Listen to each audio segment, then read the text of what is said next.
2023년 5월, 많은 사람들이 휴가를 즐기고 있던 중, 인도네시아에서 갑작스럽게 좋지 않은 소식이 전해져 여행을 즐기던 사람들에게 충격을 안겼습니다.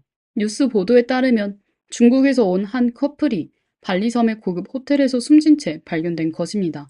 사건이 발생한 호텔은 인터컨티넨탈 발리 리조트로, 이 사건은 다시금 동남아 여행의 안전 문제에 대한 중국인의 논의를 촉발시켰습니다. 우연히도 이 사건이 발생하기 전 4월 28일 중국 주 인도네시아 총영사관에서는 발리섬 지역을 담당하는 영사가 노동절 연휴를 맞아 발리섬을 여행하는 중국 국민들에게 개인 안전을 주의하라는 공지를 올렸습니다. 그렇다면 이 커플은 인도네시아에서 대체 어떤 일을 겪었을까요? 국내외 사람들 사이에서 다양한 추측이 나왔습니다. 감정 문제로 인한 살인일 수도 있고 강도 사건일 수도 있다는 의견들이 나왔습니다. 또 남성 피해자가 암호화폐 업계에서 활동해온 인물이라는 점이 드러나며 사전에 계획된 범죄가 아니냐는 의심도 제기되었습니다. 사건이 점점 더 큰 화제가 되던 중 인도네시아 경찰은 빠르게 결론을 내렸습니다. 하지만 많은 중국 국민들은 수사가 너무 성급했다고 느끼며 이러한 결과를 받아들일 수 없다고 목소리를 높였습니다. 오늘은 중국인 관광객의 발리섬 의문사 사건에 대해 자세히 알아보겠습니다. 안녕하세요. 미스터리 수사국입니다. 이번 사건의 여성 피해자 청샤오는 올해 22살로 중국 장시성 주장에서 왔습니다. 청샤오는 아름다운 외모를 가진 인물로 방송학을 전공하고 있는 난창공학원 4학년 학생이었습니다. 그녀의 사회적 관계는 단순하며 가정 형편은 보통 수준으로 알려졌습니다. 그녀는 맛있는 음식과 아름다운 풍경을 사랑하며 다른 젊은 여성들처럼 예쁜 사진을 찍는 것을 좋아했습니다. 남성 피해자인 리샤오는 올해 25살로 중국 광시성 구일인 출신입니다. 그는 키 185cm의 장신으로 금융 관련 직업에 종사했던 것으로 조사 결과 밝혀졌습니다. 두 사람은 연인 사이로 몇 년간 교제 중이었던 것으로 확인되었습니다. 4월 30일 저녁 8시경 청샤오는 혼자 호텔에 도착해 체크인을 마쳤습니다. 이후 그녀는 4223호 객실에 머물렀고 5월 1일 새벽 0시 17분경 리샤오는 DK1327 EU 번호판 차량을 달고 인터컨티넨탈 호텔 로비에 도착했습니다. 그는 소파에 앉아 잠시 기다리며 휴식을 취한 뒤 청샤오가 로비로 내려와 그와 만났고 두 사람은 함께 4223호 객실로 향했습니다. 호텔 복도 CCTV에 따르면 새벽 0시 50분경 리샤오는 잠시 방을 떠나 복도에서 헤매는 모습을 보였습니다. 그는 4222호 객실 문 앞에서 머무르며 확인하다가 다시 4223호로 돌아갔습니다. 호텔 측에 따르면 이후 4223호 객실에서 룸서비스로 음식을 주문했으며 맥주 5병을 시켰다고 전했습니다. 호텔 직원은 새벽 1시 17분경 룸서비스를 제공하기 위해 객실을 방문했고 4223호에서 잠시 머문 후 떠났습니다.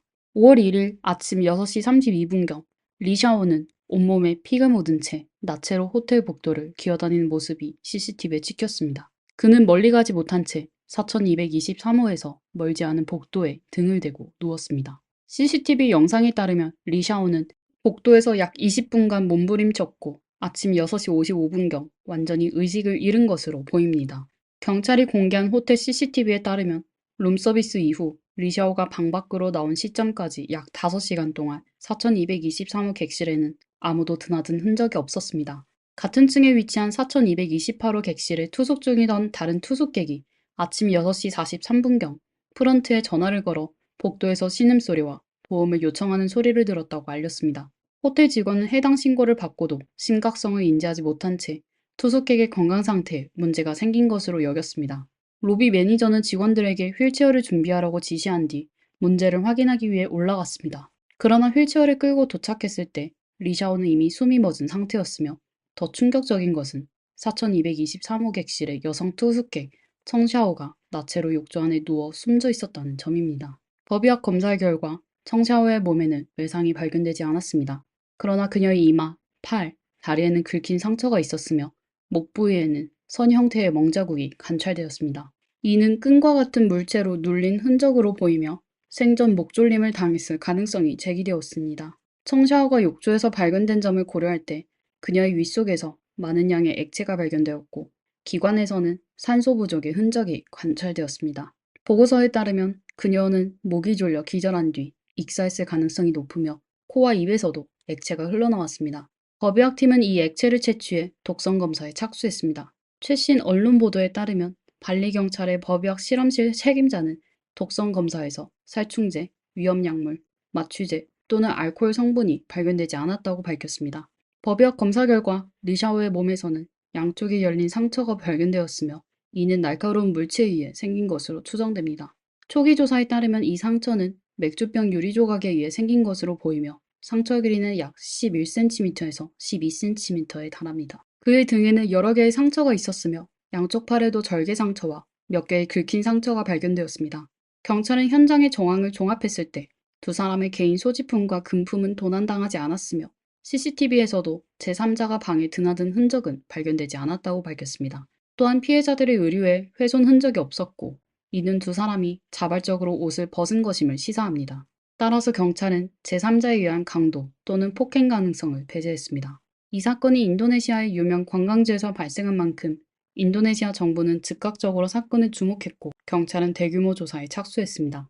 사건 발생 일주일 후인 5월 7일 발리경찰 대변인은 15명 이상의 증인을 대상으로 신문을 진행했다고 밝혔습니다. 증인에는 인터컨티넨탈 호텔 직원들과 호텔 사정을 잘 아는 외국인들도 포함되어 있었습니다.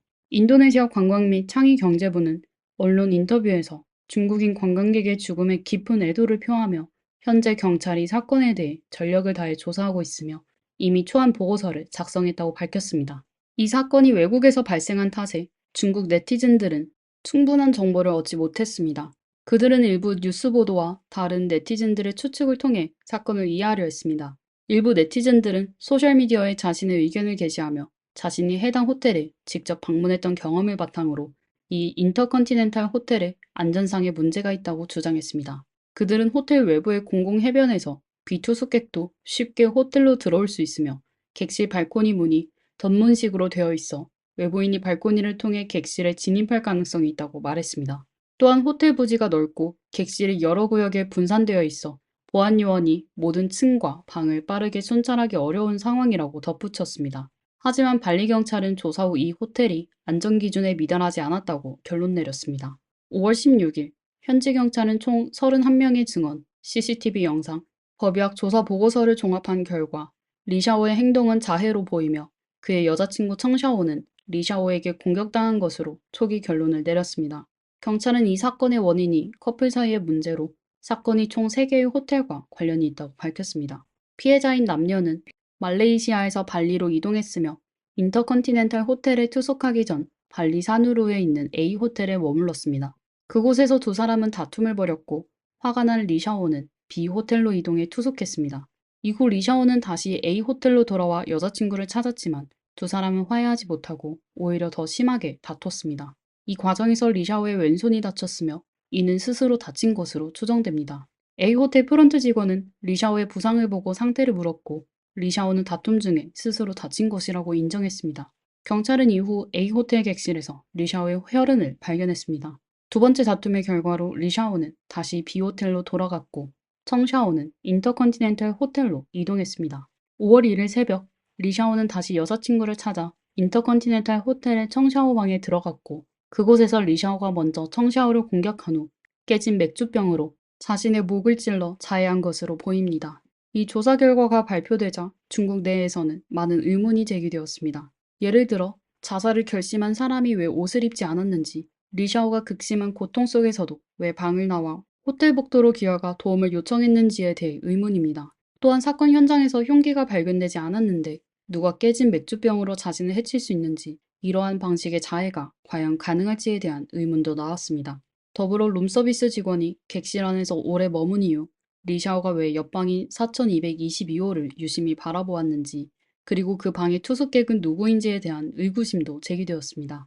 피해자 가족의 설명에 따르면 두 사람은 관계가 좋았으며 함께 여행을 계획할 정도로 가까웠기 때문에 단순한 다툼으로 서로를 해칠 이유가 없었다고 말했습니다. 경찰은 현장에서 제3자의 흔적을 발견하지 못했다고 밝혔지만 그렇다면 리샤오의 등에 난 상처는 어떻게 생겼는지, 깨진 유리병에서 리샤오의 지문이 발견되지 않았는데도 왜 이를 범행도구로 판단했는지에 대한 의문도 여전합니다. 또한 인터넷상에서는 리샤오가 가상화폐 관련 사업을 했다는 소문이 돌고 있습니다. 그는 평소 청샤오와 높은 소비 수준을 유지하며 경제적으로 여유로운 모습으로 비춰졌습니다. 이 때문에 두 사람은 돈도 많고 외모도 뛰어난 행복한 커플이라는 이미지를 갖고 있었습니다. 일부 네티즌들은 동남아 국가들이 가상화폐 거래에 비교적 관대하기 때문에 많은 사람들이 인도네시아 등지로 가상화폐 거래를 하러 가며 이 사건이 가상화폐와 관련이 있을 가능성도 배제할 수 없다고 말합니다. 또 다른 설에 따르면 두 사람은 청샤워가 졸업한 뒤 결혼하기 위해 발리를 방문했으며 발리의 환경에 매료되어 그곳에서 결혼식을 올리기로 계획하고 있었다고 합니다. 사건 발생 후 남녀 양측 가족은 매우 조용한 태도를 유지하며 어떤 발언도 하지 않았습니다. 5월 18일 발리경찰 보고서가 발표된 후 청사워의 가족은 웨이보를 통해 한 가지 메시지만 남겼습니다. 이 사건에 대해 지나친 호기심을 자제하고 피해자들에게 더 큰 피해를 주지 않기를 바란다는 내용이었습니다. 반면 리샤오의 가족은 보고서 발표 후에도 침묵을 유지했습니다. 청사워의 가족 역시 리샤오에 대해 어떠한 고소도 제기하지 않았습니다. 이러한 가족들의 태도는 네티즌들의 궁금증을 더욱 자극하며 사건의 진실을 알고 싶어 하는 목소리를 키우고 있습니다. 이 사건은 정말로 의문점이 많지만 사람들은 경찰이 공개한 정보를 토대로 자신의 판단을 내리고 있습니다. 결국 발리경찰이 사건의 주요 당담자로서 더 많은 세부 정보를 가지고 있을 가능성이 큽니다. 사건 발생 후 청샤오의 가족이 발리에 도착했으며 그들은 인도네시아 경찰의 사건 종결 보고서를 받아들일 수 없다고 밝혔습니다. 현재도 경찰에게 리샤오의 구체적인 범행 동기를 설명할 것을 요구하고 있습니다. 5월 22일 리샤오의 가족이 마침내 언론 인터뷰에 응했고 그의 어머니를 통해 추가적인 정보를 접할 수 있었습니다. 하지만 이번 인터뷰는 새로운 의문을 낳기도 했습니다. 현재 45살인 리샤오의 어머니는 인도네시아 경찰의 발표를 받아들일 수 없다고 말했습니다. 그녀는 자신의 아들이 그런 일을 저질렀을 리 없다고 강하게 부정했습니다. 그녀의 말에 따르면 아들 리샤오는 여자친구를 매우 사랑했으며 심지어 자신의 주민등록을 성샤오의 고향인 장시성으로 옮기고 난창에 집도 구매했다고 했습니다. 리샤오의 어머니는 아들이 사망하기 전에 자신에게 도움을 요청했다고 밝혔습니다.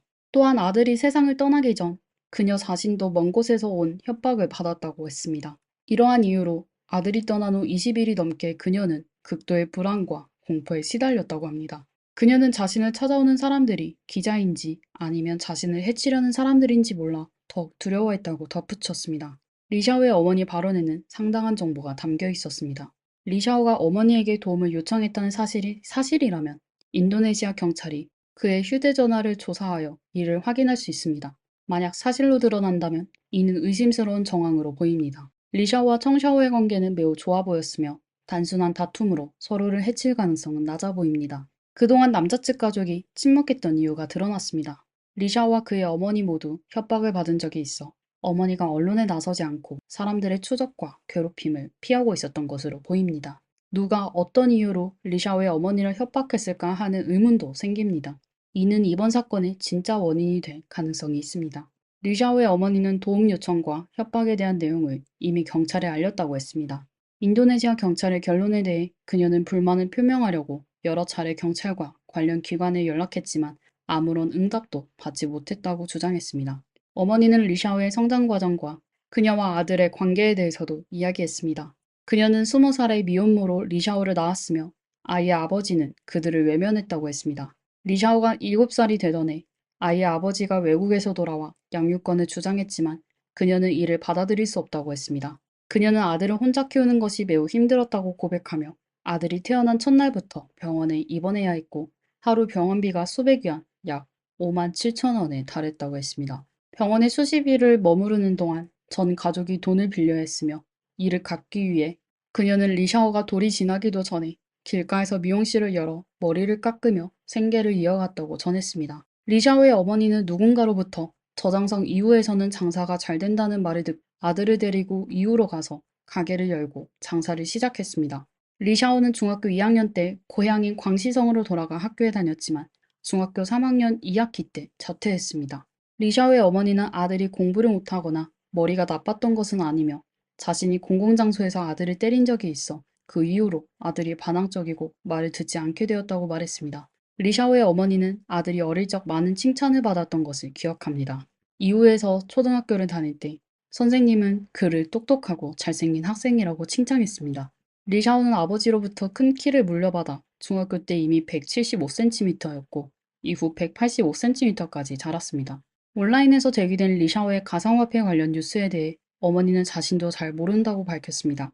그녀는 아들이 어릴 때 개인방에서 게임을 하며 얻은 게임 코인을 받아 용돈으로 한 주에 몇백 위안씩 벌었던 기억은 있다고 말했습니다. 하지만 가상화폐에 대해서는 전혀 알지 못하며 본인도 그와 관련된 일을 해본 적이 없다고 덧붙였습니다. 어머니는 만약 아들이 가상화폐와 관련된 일을 했더라도 그 산업이 아무리 복잡하고 암흑사회에서 활동한다 하더라도 불법적인 부분이 있었다면 법의 심판을 받는 것이 마땅하다고 생각한다고 했습니다. 하지만 아들이 그렇게 혼란스러운 상황 속에서 외국에서 목숨을 잃는 것은 이해할 수 없다고 덧붙였습니다. 어머니는 인터넷에서 말하는 것처럼 이번 사건이 누군가에 의해 의도적으로 계획된 것이 아니냐고 의심하고 있습니다.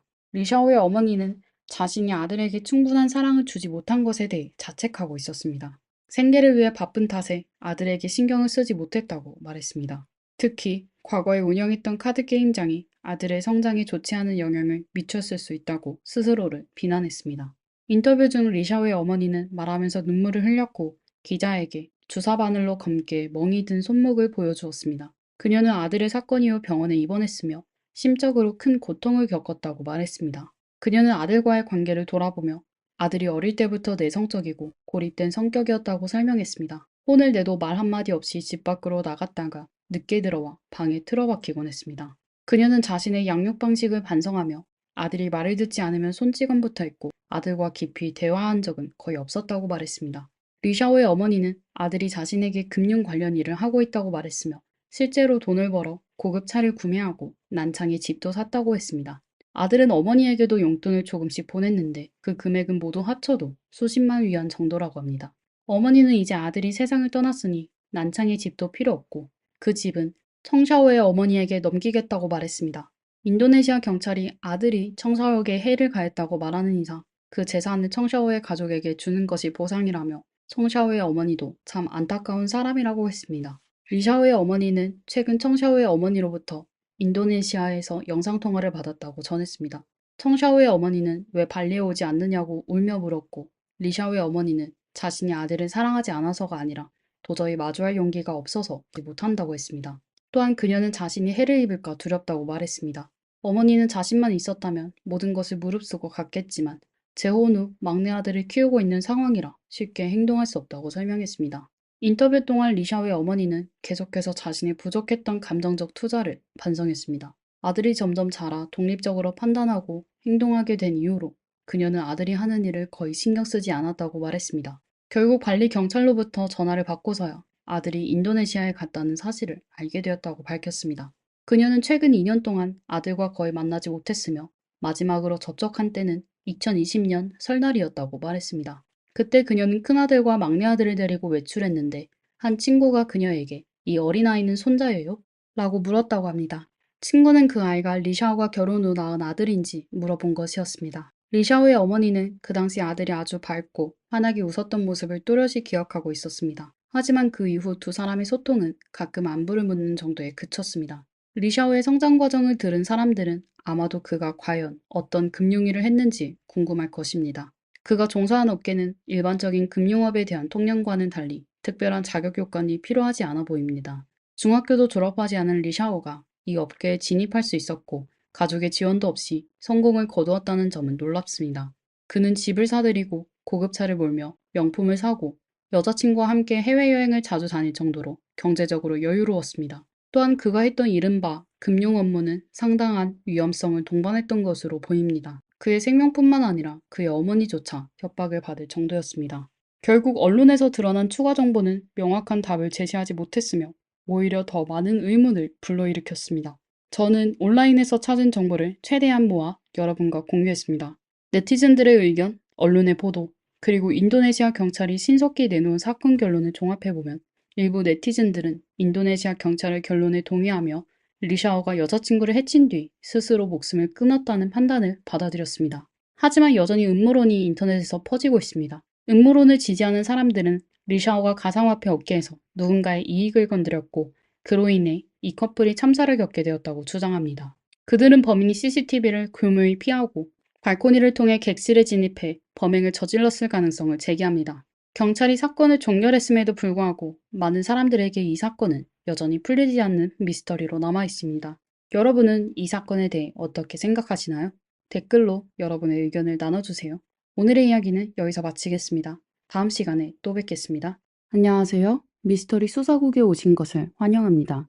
2016년 4월 13일 저녁 8시 30분, 미국 캘리포니아주 로스앤젤레스의 웨스트 코비나시 경찰신고센터에 같은 지역에서 온 여러 건의 신고 전화가 접수되었습니다. 신고 내용에 따르면 한 주택에서 연속적으로 20번 이상의 큰 소리가 들렸고, 이어서 아이가 엄마를 외치며 비명을 지르고 울부짖는 소리가 들렸다고 합니다.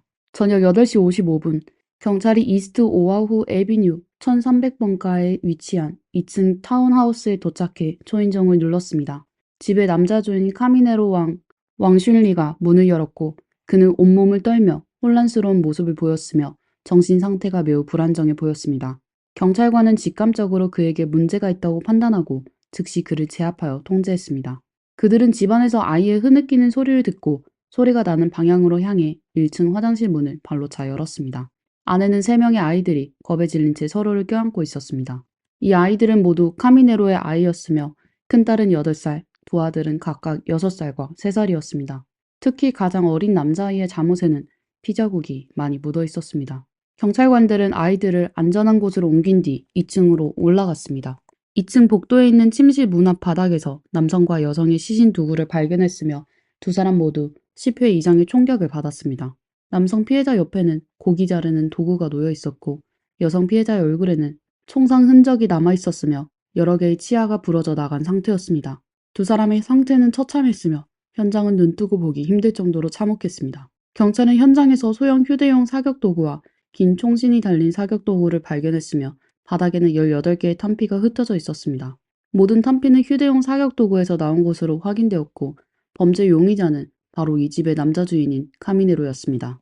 현장 조사관들은 그의 행위를 잔혹하다고 표현했는데 피해자들의 상태로 보아 쓰러진 후에도 용의자가 근거리에서 수직으로 추가 사격을 가한 것으로 보였습니다. 그 총알 궤적은 심지어 2층 바닥을 관통할 정도였습니다. 피해자는 중국에서 온 노부부 디아오 아이핑과 장슈로 카미네로의 장인 장모였습니다. 사건 당시 두 분 모두 60세였으며 사건 발생 1시간 전까지만 해도 세 손주들과 함께 놀고 있었습니다. 두 사람의 딸 디아오리는 몇 년 전 카미네로와 결혼하여 미국으로 이주하였으며 사건 당일 야간 근무 중 경찰의 전화를 받고 급히 집으로 돌아왔습니다. 부모님이 남편으로부터 해를 입은 것을 목격한 디아오리는 충격에 무너졌습니다. 부모님은 4달 전 중국 청도에서 미국으로 방문하러 왔고 원래는 이틀 후에 귀국할 예정이었으나 결국 사위의 손에 목숨을 잃고 말았습니다. 사건 후 카미네로의 친구들은 도저히 믿을 수 없다는 반응을 보였습니다. 그들의 눈에 비친 카미네로는 잔혹함과는 전혀 거리가 먼 사람이었기 때문입니다. 그는 전과가 많은 범죄자도 아니고 갱단과 연관된 인물도 아니었습니다. 오히려 겁이 많고 소극적이며 심지어 타인의 말에 순종적일 정도로 소심한 사람이었습니다. 카미네로 왕은 1972년 중국 쓰촨성 청도에서 태어났으며 집안의 외동 아들입니다. 그의 아버지는 베이징의 한 대학에서 항공우주 전문가로 일했습니다. 중학교 시절 아버지의 요청으로 베이징으로 오게 되었지만 원래 말수가 적던 카미네로는 새로운 환경에 적응하기 어려워했습니다. 특히 말투나 억양 때문에 종종 친구들에게 놀림을 받아 더욱 말수가 줄었고 자신의 속마음을 잘 드러내지 않는 성격이 되었습니다. 카미네로가 고등학생일 때 아버지는 업무상 미국으로 이민을 갔고 1992년 카미네로는 20살에 미국 국적을 취득했습니다. 커뮤니티 칼리지에서 1년을 공부한 후 캘리포니아 주립대에서 전기공학을 전공했습니다.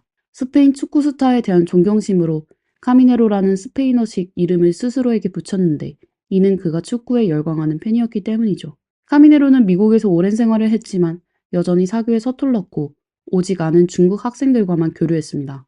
그는 동료들과 학업이나 문제에 대해 이야기를 나누는 일이 거의 없었고 공공장소에서 의견을 내는 것도 두려워했습니다. 한 번은 친구와 함께 모임에 갔을 때 친구가 다른 사람들과 약간의 말다툼을 하자 카미네로는 겁에 질린 목소리로 자리를 떠나겠다고 하며 싸움이 벌어질까 두려워했습니다.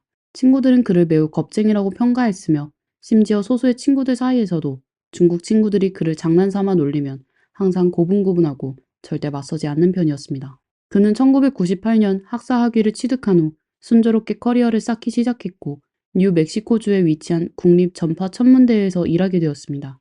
이곳은 군수산업과 연관된 연방연구소로 그곳에서는 아시아계 사람이 드물었고 친구도 없어 생활은 더 고립되었습니다.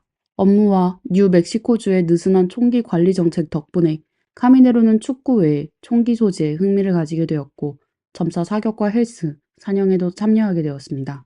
그는 총기에 점점 매료되었고 이후 23종의 다양한 총기를 소장하게 되었습니다. 2000년도 해당 기관에서 해고된 후 카미네로는 로스앤젤레스로 돌아와 보잉에서 군사위성 관련 업무를 맡게 되었습니다. 2002년에는 미국 5대 군수업체 중 하나로 꼽히는 기업에 입사하여 테스트 엔지니어로 일하게 되었고 관리자는 그의 사회적 어려움을 이해하고 가장 적합한 포지션을 배정해 주었습니다. 이로 인해 그는 자신의 전문 분야에서 강점을 발휘할 수 있었으며 당시 연봉은 약 8만에서 10만 달러, 한화 약 1억 1천만 원에서 1억 4천만 원에 달했습니다. 비록 카미네로가 커리어 면에서는 성공을 거두었지만 그의 사회적 두려움은 여전히 극복되지 않았습니다. 그는 사교에 서툴렀고 30살이 다 되어가도록 여자친구가 없었습니다. 그의 부모도 이 점을 걱정했는데 젊고 능력 있는 아들이 계속해서 독신으로 지내는 것이 바람직하지 않다고 생각했습니다. 2003년 카미네로의 아버지는 미국에서의 업무를 마치고 미국의 좁은 생활권에 익숙해지지 못한 탓에 부부는 다시 청두로 돌아가기로 했습니다. 2007년으로 시간이 흘러 부모님의 주선으로 카미네로는 자신보다 9살 어린 디아오리를 만나게 되었습니다. 디아오리는 수찬대학교 의과대학 간호학과를 졸업하고 화서의 병원에서 간호사로 근무한 경험이 있습니다. 그녀의 부모도 지식인 출신으로 퇴직 후 경제적으로 넉넉했으며 여러 채의 부동산을 소유하고 있어 풍족하고 여유로운 삶을 살고 있었습니다. 디아오리는 집안 배경, 학력, 직업 등 여러 면에서 뛰어난 조건을 갖추고 있었고 양가 부모님의 적극적인 중재로 두 사람은 교제를 시작하게 되었습니다. 원래 외국 생활에 대해 동경이 있던 디아오리는 카미레노와 함께 하는 것이 좋은 선택이라고 여겼고 그의 미국 시민권도 결혼을 결정하는 데 중요한 요소가 되었습니다. 한 달간의 교제 후 두 사람은 결혼에 이르렀습니다.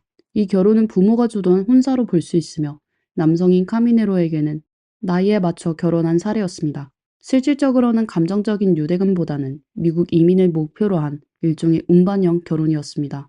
이 운반형 결혼은 주로 해외에 거주하는 남성 쪽이 귀국 기간 동안 장로들이 주선하거나 맞선 파티에 참가하거나 온라인으로 만난 상대와 빠르게 결혼한 후 다시 미국으로 돌아가 배우자에게 이민 절차를 밟아주어 배우자를 해외로 운반하는 형태를 의미합니다. 겉으로는 양측이 윈윈 관계로 보이지만 감정적 기반이 약하고 실질적으로는 이익을 우선시하는 결혼이기에 파탄의 위험이 높습니다. 결혼 후 디아오리는 결혼 비자를 통해 미국에 왔고 두 사람은 로스앤젤레스의 엘몬테시에 가정을 꾸렸습니다. 남편 측에서는 오랜 기간 모은 저축으로 대출을 받아 연결형 주택을 구입했으며 디아오리는 시부모와 함께 살게 되었습니다. 결혼 초기에는 행복한 시기도 있었고 디아오리는 커뮤니티 칼리지에서 간호사 자격증을 취득하여 의료센터에서 실습 간호사로 일하기도 했습니다. 그러나 그녀가 임신 후 카미네로는 그녀가 일하는 것을 반대했고 이후 2년 간격으로 새 아이를 출산하였습니다. 하지만 이 아이들은 두 사람의 사랑의 결실이라기보다는 결혼의 결과물에 가까웠으며 이른 결혼 탓에 두 사람의 일상에는 수많은 갈등이 가득했습니다. 시어머니와의 불화는 작은 문제에 불과했습니다. 디아오리는 남편이 매우 폭력적인 성향을 지니고 있다는 것을 점차 알게 되었고 그녀를 향한 질책과 억압은 일상이 되었습니다. 카미네로는 가정재정과 일상 활동에서 강한 통제욕을 드러냈으며 거의 모든 일이 그의 허락을 받아야 했습니다. 다툼이 있을 때마다 카미네로는 자신의 생활 속 불만을 디아오리에게 풀곤 했고 심지어 중국에 있는 디아오리의 부모에게까지 화풀이 하고 비난하기도 했습니다. 카미네로는 집 밖에서는 과묵하고 사람들에게 친절하게 대했지만 집에서는 사소한 일로도 쉽게 화를 내며 전혀 다른 모습을 보였습니다. 말다툼이 시작되면 영어와 중국어가 섞인 욕설을 퍼부었고 충동적으로 과격한 행동을 보이기도 했습니다. 한 번은 가족과 함께 산책을 나갔을 때 사소한 일로 디아오리와 다투다가 아이를 안고 있던 카미네로가 갑자기 손을 놓아버렸고 디아오리가 재빨리 아이를 받아내지 않았다면 아이가 땅에 떨어질 뻔했습니다. 또 다른 날 두 사람의 언쟁이 심해지자 카미네로는 분노에 사로잡혀 디아오리에게 해를 가하겠다고 위협했습니다. 곧바로 2층으로 달려가려던 그는 계단에서 발목을 삐끗했고 어머니의 엄한 꾸짖음에 가까스로 멈췄습니다. 디아오리는 카미네로가 2층에 있는 창고로 향하려 했음을 짐작했는데 그곳에는 그가 소집한 20개 정도의 무기가 보관되어 있었기 때문입니다. 이 사건이 누군가에 의해 제지되지 않았다면 어떻게 되었을지 모를 일이었습니다. 카미네로의 통제 불능 상태는 점점 심해졌고 마침내 2013년 한 폭력 사건이 일어나며 두 사람의 결혼 생활은 파탄에 이르게 되었습니다. 2013년 3월 디아오리는 당시 6살 된 막내 아들에게 음식을 먹이던 중 남편에게 설거지를 부탁했습니다. 이로 인해 두 사람은 언쟁을 벌였고 이번에 디아오리는 물러서지 않고 맞서며 서로 욕설을 주고받았습니다. 그러자 카미네로는 그녀의 머리카락을 잡아채고 주먹을 휘둘렀습니다. 디아오리는 얼굴이 부어오르고 치아 하나가 흔들릴 정도로 맞았으며 입에서는 계속해서 피가 흘렀고 이마도 까졌습니다. 곧바로 디아오리는 경찰에 신고 전화를 걸었습니다. 경찰이 도착해 그녀의 부상을 확인한 후 카미네로를 현장에서 제압해 바닥에 눕혔습니다. 당시 경찰은 디아오리에게 남편이 총기 등 다른 무기를 사용했는지 물었고 그녀는 이를 잘못 이해하여 경찰이 2층 카미네로의 창고로 안내했습니다. 카미네로가 소장한 대부분의 총기는 뉴멕시코주에서 등록된 상태였지만 캘리포니아는 뉴멕시코보다 엄격한 총기 소지부 법규를 가지고 있었기 때문에 그는 불법 총기 소지와 가정폭력 혐의로 체포되었습니다. 이 과정에서 그가 수집한 총기 23 정도 모두 압수되었습니다. 사건 후 카미네로는 변호사를 고용해 사건을 처리하기 시작했으며 결국 디아우리가 고소를 철회하면서 카미네로는 석방되었습니다. 사건을 해결하는 동안 약 3개월간 출근하지 못했고 회사는 직원들의 배경조사를 엄격히 시행하던 곳이었습니다. 카미네로는 사건이 직장에 악영향을 미칠까 우려하여 회사와 상사에게 아무 설명도 하지 않았고 결국 이로 인해 11년 동안 다니던 직장에서 해고되었습니다. 그는 집을 팔아 대출금을 상환했으며 남은 10만 달러, 약 1억 4천만 원과 세 자녀는 모두 디아오리가 데리고 중국으로 돌아갔습니다. 이는 디아오리가 고소를 처리하는 조건으로 두 사람이 협의한 사항이기도 했습니다. 변호사 비용으로 많은 돈을 쓴 후 아내와 아이들은 모두 떠나고 부모님도 화가 나서 청두로 돌아가 버려 카미네로는 로스앤젤레스에 홀로 남게 되었습니다. 이번 사건으로 그의 삶은 완전히 뒤바뀌었습니다. 그는 캘리포니아 남부 카보지에 있는 소규모 군수 부품 회사에서 일을 찾았지만 이전 대기업과는 처우가 크게 달랐습니다. 그의 직책은 더 이상 엔지니어가 아닌 검사 기술자로 연봉은 기존 10만 달러에서 4만 달러, 한화 약 5,600만 원으로 줄었고 일은 많았으며 집에서 멀었습니다. 양가 부모는 세 자녀를 고려해 카미네로와 디아오리의 관계를 조정했으며 두 사람은 별거 상태이지만 공식적으로 이혼하지는 않았습니다. 카미네로는 월 1,200달러, 약 168만 원의 아파트 임대료와 2,000달러, 약 280만 원의 자녀 양육비를 부담하며 자신에게는 월 200에서 300달러, 약 28만 원에서 42만 원 정도의 생활비만 남겨 간신히 생활을 이어가고 있었습니다. 2013년은 위챗이 보급되기 시작한 시기였지만 카미네로는 스마트폰도 없었고 위챗 사용법도 몰라 가족이나 친구들과 거의 연락하지 않았습니다. 그는 매일 우울한 기분으로 하루하루를 보내며 이런 생활을 2년 동안 이어갔습니다. 2014년 말 양가 부모의 설득으로 카미네로와 디아오리는 관계 회복을 고려하기 시작했고 최종적으로 자녀들의 학업 문제가 결정적인 요인이 되었습니다. 아이들이 중국에서 학업을 따라가기 어려워했으며 학업 부담이 컸던 반면 미국의 교육 환경은 상대적으로 여유로웠습니다. 또 디아오리 입장에서도 카미네로와 이혼할 경우 일자리도 신분도 없는 상태에서 3명의 미국 국적 자녀를 양육하는 것은 너무 큰 부담이었습니다. 2015년 3월 디아오리는 세 자녀와 함께 다시 미국으로 돌아왔고 가족 모두가 오랜만에 재결합을 맞이하게 되었습니다. 같은 해 7월 그들은 웨스트 코비나시로 이사하여 사건이 발생한 연립주택을 새로 구입했습니다. 카미네로는 돌아온 디아오리와 아이들에게 한동안 매우 잘해주었고 몇 년간의 이별이 가족의 소중함을 느끼게 해준 듯 보였습니다. 그러나 이 따뜻한 분위기는 그가 한 달 후 다시 실직하면서 급격히 변했습니다. 재차 직장을 잃게 되자 카미네로의 마음가짐은 무너졌고 모든 것이 예전의 패턴으로 돌아가고 말았습니다. 끝없는 다툼과 위협이 다시 시작된 것입니다. 2015년 9월 디아오리는 간호사 자격증을 다시 취득해 경제적 부담을 덜기 위해 매주 3, 4일씩 일을 나갔습니다. 그러나 그녀는 월급이 얼마 들어온지도 알지 못했는데 이는 카미네로가 가정의 재정을 전담하며 그녀의 은행카드를 관리했기 때문입니다. 이 시점 이후로 카미네로의 직업과 관련된 정보는 더 이상 전해지지 않습니다. 2015년 12월 디아오리의 부모인 디아워 아이핀과 장슈는 청도에서 미국으로 와 약 4개월간 머무른 후 귀국할 예정이었습니다. 하지만 두 분의 방문은 카미네로의 성격을 잠재우지 못했습니다. 처음에는 표면적으로 평온해 보였지만 갈등은 오래가지 않아 불쾌한 분위기가 감돌기 시작했습니다. 2016년 4월이 되자 디아워 아이핑 부부와 카미네로 사이의 갈등은 더욱 심화되었고 특히 카미네로의 직업 문제로 인해 그가 큰 자극을 받았습니다. 카미네로는 장인과 장모가 자신을 무시한다고 느꼈고 다툼 중 한 번은 당신들을 사라지게 만들고 경찰도 찾지 못하게 하겠다 라는 위협적인 말을 내뱉었습니다. 너무나도 과격한 발언이었지만 당시에는 모두 이를 단순한 화풀이로 받아들였습니다. 디아와 아이핑 부부는 불쾌한 마음에 귀국 비행 일정을 4월 19일에서 4월 15일로 앞당겼습니다. 2016년 4월 13일 디아와 아이핑 부부는 귀국 준비를 시작하며 낮에는 딸과 함께 쇼핑을 하고 집으로 돌아와 가족들과 저녁 식사를 했습니다. 저녁 6시 30분 디아오리는 병원으로 야간 근무를 나가면서 부모와 남편 그리고 세 자녀를 집에 남겨두었습니다. 그러나 이별이 부모와의 마지막 인사가 될 줄은 몰랐습니다. 2시간이 채 지나지 않아 이웃들은 20여 발의 총성을 들었고 카미네로는 2차례에 걸쳐 탄창을 비우며 디아와 아이핑 부부를 총격으로 살해했습니다. 2017년 7월 31일 이 사건은 포모나 고등법원에서 예비 심리가 완료되었고 사건 발생 2년 후인 2018년 9월에 정식 재판이 시작되었습니다. 카미네로는 눈에 띄게 야위고 나이 들어 보였으며 머리에는 흰머리가 드러나 있었습니다. 법정에서 그는 처음으로 사건 당일의 상황을 설명하며 장모를 해친 것은 총기의 오발 때문이었고 장인에게 가한 공격은 정당방위라고 주장했습니다. 카미네로의 진술에 따르면 그날 밤 아내가 일하러 나간 후 그는 집에서 아이들을 돌보고 있었고 장인과 장모는 그를 2층으로 불러들여 그들이 계속 이곳에 장기 체류할 계획이라고 말했습니다.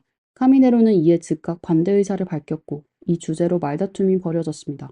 장모 장슈는 그에게 강하게 반발하며 밀치기도 했고 떠나지 않으면 벽에 머리를 부딪히겠다고 위협했습니다. 카미네로가 여전히 동의하지 않자 장모는 주방에서 고기 써는 도구를 가져와 스스로의 목에 대며 그를 압박했습니다. 카미네로는 이에 궁지에 물려 떠나고 싶다면 내 집이 아닌 곳에서 하라.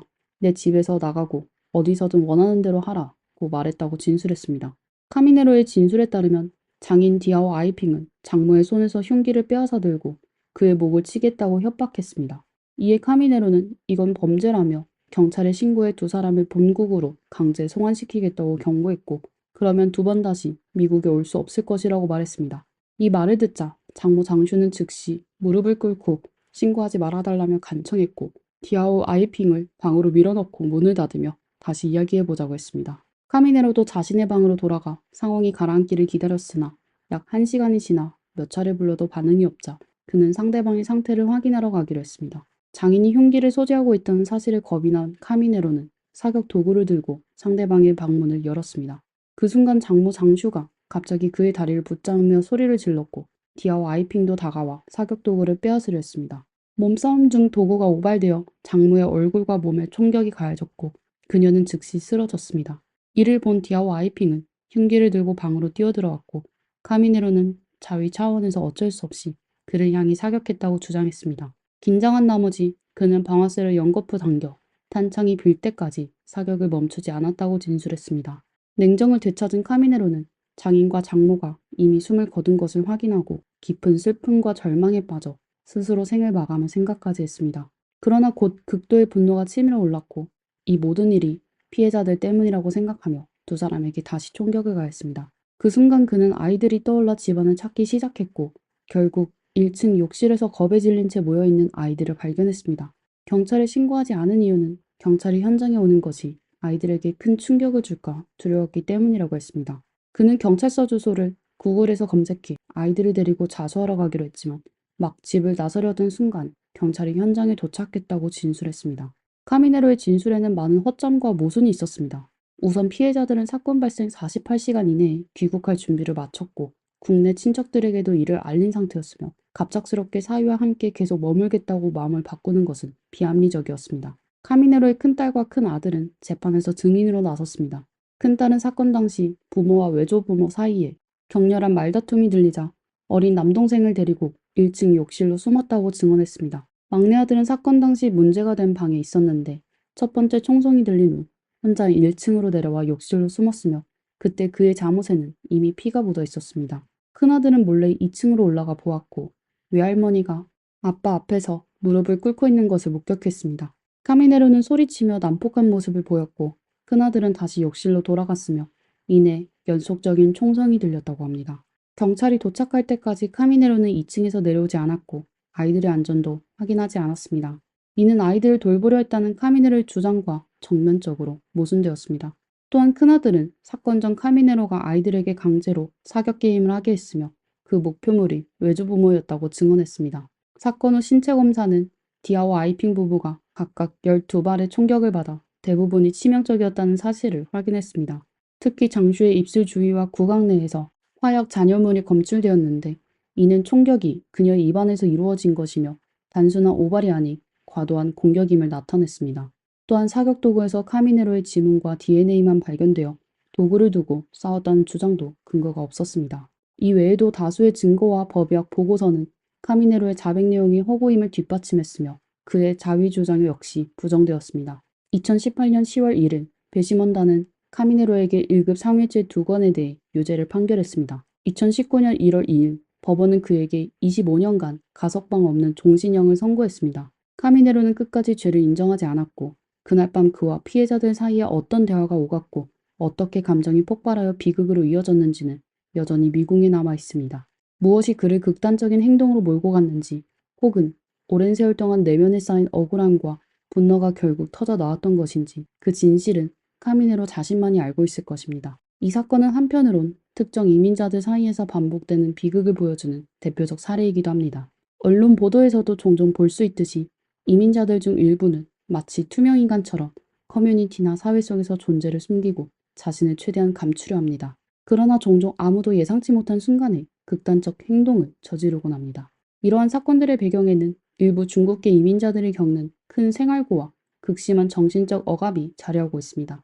이는 이민사회에서의 삶이 때로는 내적 고립과 극단적 선택으로 이어질 수 있음을 보여줍니다. 비극의 원인을 살펴보면 첫째는 소통의 부족입니다. 여러 사건의 용의자들은 모두 과묵하고 내성적이며 타인과 교류를 피하는 사람들로 묘사됩니다. 미국에서 언어 차이와 문화적 적응에 어려움을 겪으면서 이들의 침묵은 종종 주변 사람들에게 무시되기 쉽습니다. 사람들은 이들의 침묵 속에 숨겨진 심리적 문제를 알아차리기 어렵고 결과적으로 부정적 감정들이 표출되지 못한 채 내면에서 골마가게 됩니다. 둘째는 생활의 큰 압박입니다. 사건들 중 대부분이 신생 이민자나 생활이 힘든 중국계 주민들로 이들은 경제적 부담이나 불행한 결혼 생활로 인해 정신적으로 벼랑 끝에 몰려 있습니다. 평범한 가정 내 다툼이나 작은 좌절이 그들을 무너뜨리는 마지막 지푸라기가 될 수 있습니다. 셋째는 총기 소지의 자유입니다. 미국에서 이와 유사한 사건이 자주 발생하는 큰 이유 중 하나가 총기 소지의 자유입니다. 손쉽게 구할 수 있는 총기와 간단한 방아쇠 작동으로 인해 극단적인 감정을 쏟아내고 결말을 내리려는 선택이 더 쉬워졌습니다. 결국 총기는 이들이 감정을 발산하고 해소하는 최후의 수단이 되고 말았습니다. 만약 카미네로의 성격을 모든 사람에게 일반화한다면 이는 분명 불공평한 일일 것입니다. 그는 단지 일부 사람들을 대표할 뿐입니다. 겁이 많고 소심하며 내성적인 겉모습 뒤에 숨겨진 것은 사실 위선적이고 이기적이며 잔인한 본성이었습니다. 어디에 있든 항상 경계심을 늦추지 말고 스스로를 잘 지켜야 할 것입니다. 이상으로 이번 화의 모든 내용을 마치겠습니다. 좋아요와 구독으로 응원 부탁드립니다. 다음 화에서 다시 만나요.